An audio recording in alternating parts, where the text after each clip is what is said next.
2018 की बात है. I mean, back in 2018, when India was between the last of physical keyboard phones and touchscreen phones becoming more and more functional, Realme showed up with the Realme 1, their first smartphone with the youth in focus. Cut to 2026, this is the Realme 16 Pro Plus, the most well-specced phone in the Realme number series lineup, and we are reviewing this today. But then why are we talking about the Realme 1? Because some things stay the same no matter how much they change, and you will find that out by the end of this review, so let's start. The first thing you will notice when you hold the Realme 16 Pro Plus is the lightweight and the slimness, and the finish. Let me tell you, this is a mix of leatherette mixed with the handcrafted paper. There's also a metallic camera deco here at the back, but this is a fingerprint smudge magnet. So if this were more fingerprint resistant, I would like the design better. But this design as it is feels and looks very premium. Aside from the biosilicon back, the premium also continues up front in the most Realme fashion ever. Now this is a big 6.8-inch 144Hz 4D Curve Plus display, which means it wraps around the edges, and I really like the way it does so. And you will also like it, especially if you're doing some office work using Excel or Sheets. While the specifications future-proof it, it also gets many software optimization options to make it better usable outdoors, indoors, and even in low light. Netflix and social media also look good on this phone, and you'll also like playing games on it. I especially enjoyed playing Ninja Arashi on this phone because of the high sampling rate and the super responsive touch. However, the audio experience wasn't that great because the speakers feel muffled at around 90% mark, and when you crank them up to 300% volume, only then do they come in full form. But at that point, most of the detail is lost. So yes, better speakers would have been better, but plug in a headphone and you can enjoy this really responsive good screen. Like all other Realme phones that I've tested in the past, this one also heavily relies on back-end processing after you've taken the shot. But all of the Realme cameras that I've tested in the past have gotten better with time. They get more used to your photographic style and palette.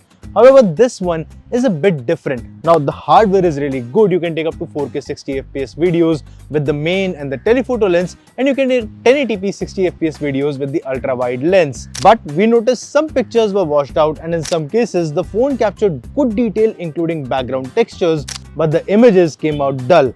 While portrait shots are good most of the time, normal image results have been inconsistent in our testing. However, based on our experience in past with Realme phones and this one being a pre-release unit, we think an OTA update should be able to fix this issue. There are also AI lighting effects that identify if there is a light in your background and turn that into a controlled effect.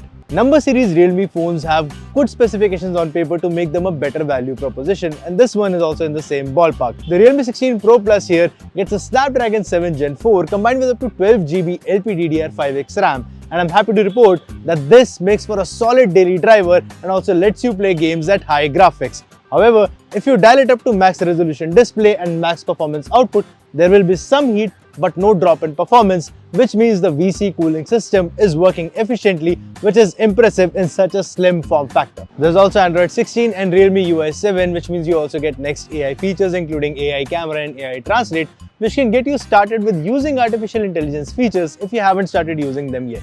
Now, in my time with this phone, there was a 2-day period where I left this in my backpack and I was traveling in that time. So for those 2 days, I kept this at 90% charge, and when I found it, it was at 83%. So that's a very good standby time for something which had mobile data on, and it was refreshing my WhatsApp all this time. Even in usage too, this phone will easily give you a day of battery backup no matter how you use it.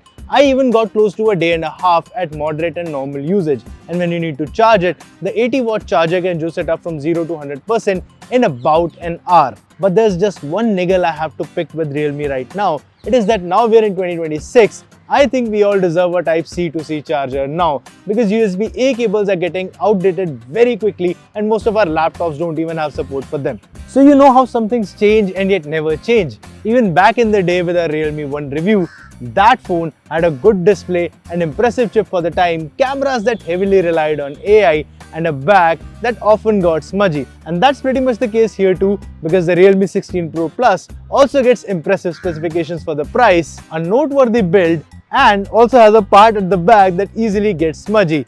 But this has a very unique design and a very unique value proposition, and if that value proposition and that design speaks to you, do let us know in the comments. My name is Manik Beri, you're watching Gadgets 360, and I'll catch you in the next one with more impressive tech.